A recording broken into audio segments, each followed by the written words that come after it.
안녕하세요, 오건영입니다. 네, 지난 이제 6강까지 외환위기의 전개 과정하고 어떻게 이제 외환위기가 터졌는지에 대한 말씀까지 드렸었죠. 네, 그렇게 하면서 제가 이제 이번 시간 예고를 해드릴 때 외환위기 이전과 이후가 어떻게 바뀌었는지를 그렇게 한번 좀 설명해 드리겠다, 이제 그런 말씀을 좀 드렸던 기억이 있습니다. 이 외환위기 이전에는요, 어떤 걸로 좀 정체적으로 정리가 될까요? 전체적으로요, 우리나라의 성장세가 굉장히 탄탄했던 거죠. 이 성장세가 튼튼하다는 건 어떻게 보시면 되냐면, 기업들이 굉장히 설비 투자를 많이 늘리게 되지 않았을까요? 그죠? 기업들이 설비 투자를 많이 늘리다 보니까 우리나라 고용 창출이 되게 잘 됐겠죠. 우리나라 경기가 좋다 보니까 우리나라 성장이 되게 강하게 나왔을 겁니다. 그래서 이럴 때를 우리는 고성장이라고 얘기를 하죠.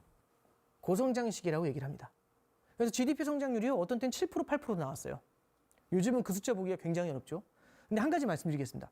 고성장 시기가 이어졌는데, 이 고성장 시기에는 보통 기업들이 돈을 빌려가지고 투자를 하죠.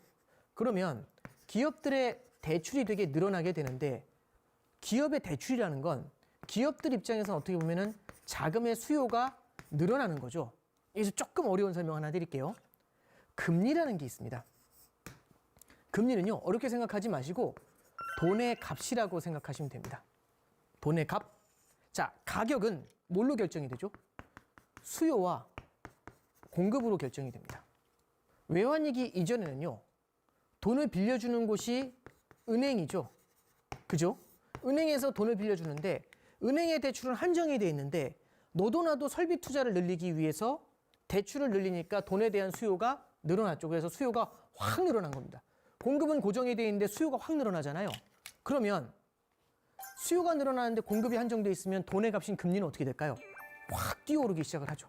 그래서 여기 제가 이제 뭐라고 말씀드렸냐면, 고성장이라는 단어를 적었는데, 고성장 플러스 여기에 뭐가 있냐면 고금리 시기였다라는 얘기가 여기 한꺼번에 적용이 되게 됩니다. 그래서 외환위기 이전에 우리는 고성장 고금리 시기였다, 요렇게 아주 러프하게는 그렇게 설명해 드릴 수가 있겠죠.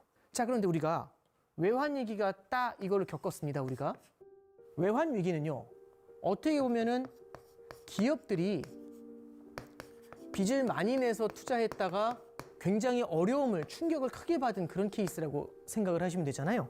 그래서 기업들이, 굴지의 대기업들이 도산을 하게 됩니다. 그러면 빚내서 투자했다가 무너지는 걸 너무 많이 봤죠. 그럼 기업들은 어떻게 움직이게 될까요? 외환위기 이후에는 빚을 많이 내려고 할까요? 최대한 안 내려고 할까요? 그래서 부채를 최소화하려고 합니다. 그래서 이때 당시 기업들이요, 무차입 경영을 그렇게 좋아하게 됩니다. 무차입 경영이 뭘까요? 대출을 받는다는 얘기인가요? 안 받는다는 얘기인가요? 대출을 안 받는 거죠.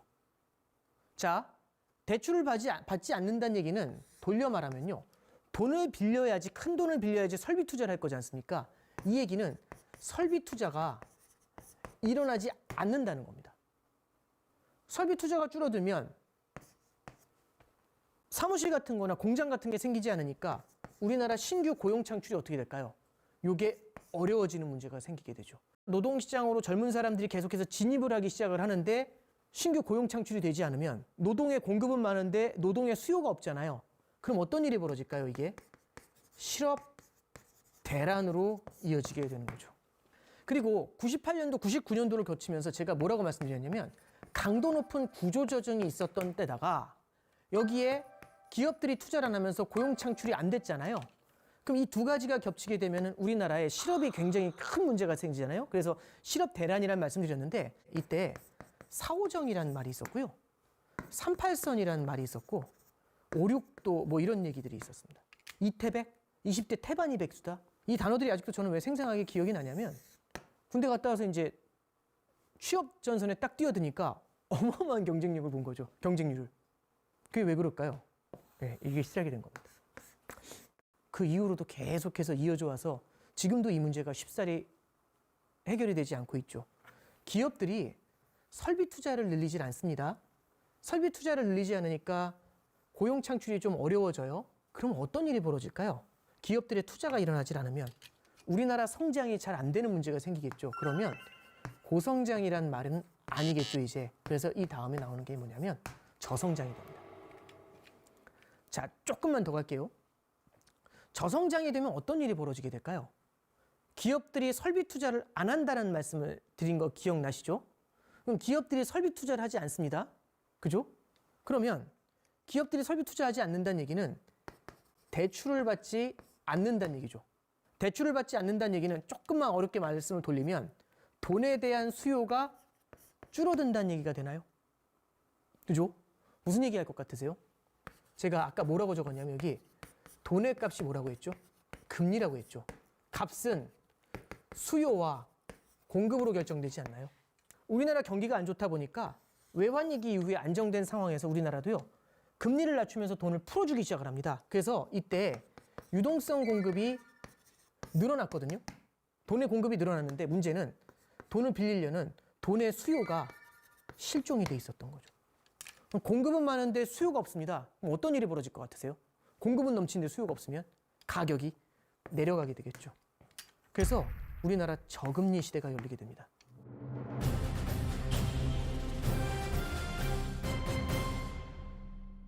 자, 그러면 금리가 낮아졌습니다.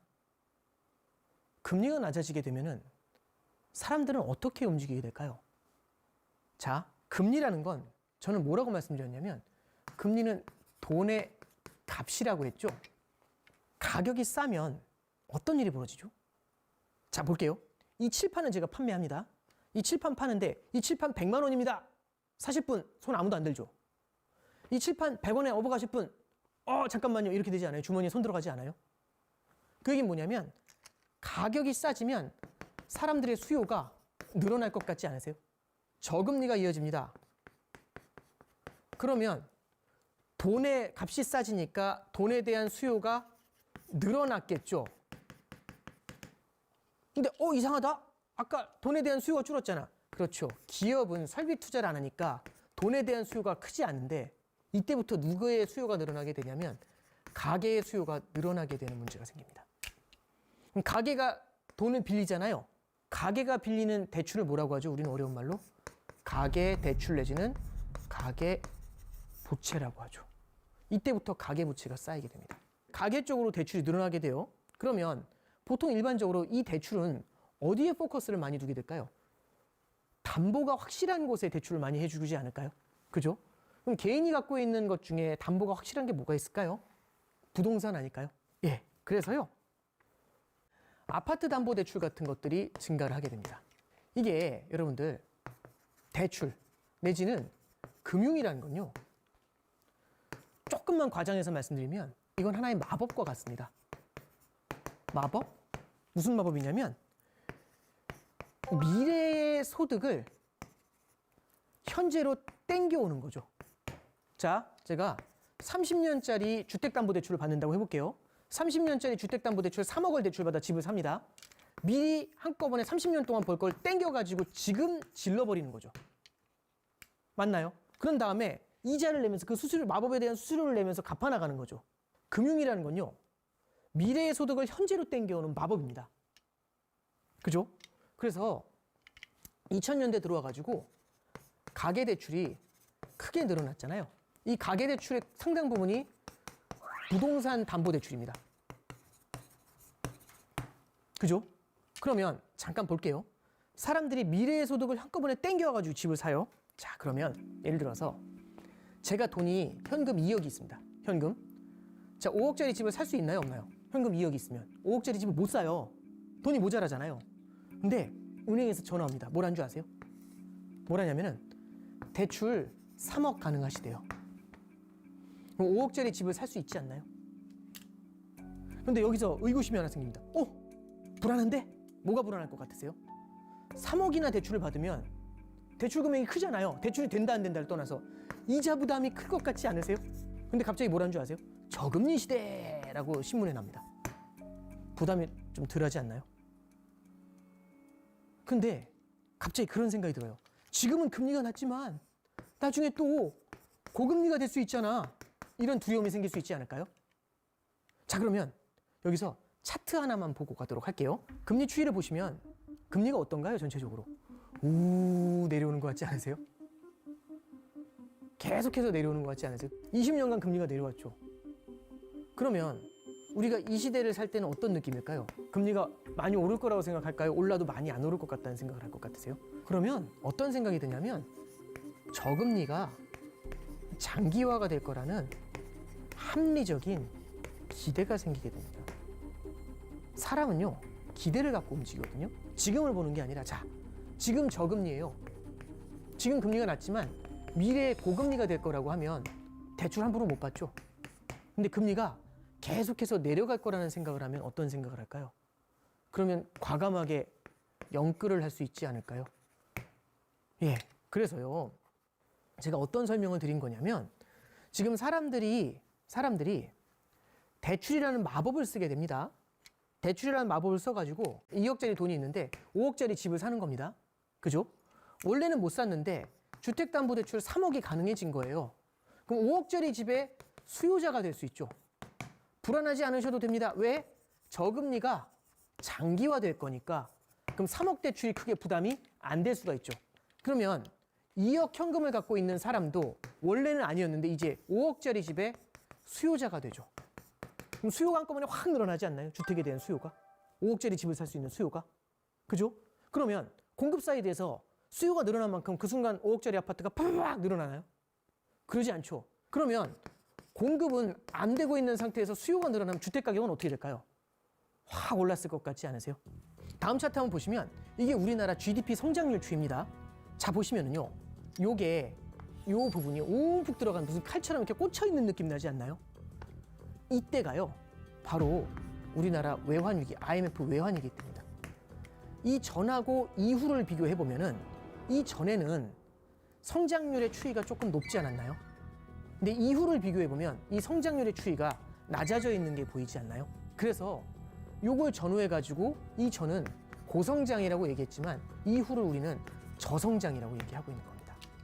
많은 분들이 그 얘기를 해주세요. 어떤 얘기를 해주시냐면, 자, 집값이 오르려면 경기가 좋아야 된다. 이런 얘기들 되게 많이 해주세요. 90년대 외환위기 전에 우리나라 경기 좋았다는 말씀 드렸잖아요. 진짜 그런지 한번 보죠. 자, 우리나라 경기 좋았을 때 부동산 가격 어떻죠? 거의 90년대 내내 집값이 옆으로 기지 않나요? 잠깐 보시면 요거 90년대 집값이 한번 올랐었죠. 87년도에 우리나라 호황이었었다고. 그때 코스피 지수가 1000을 때렸고 처음으로.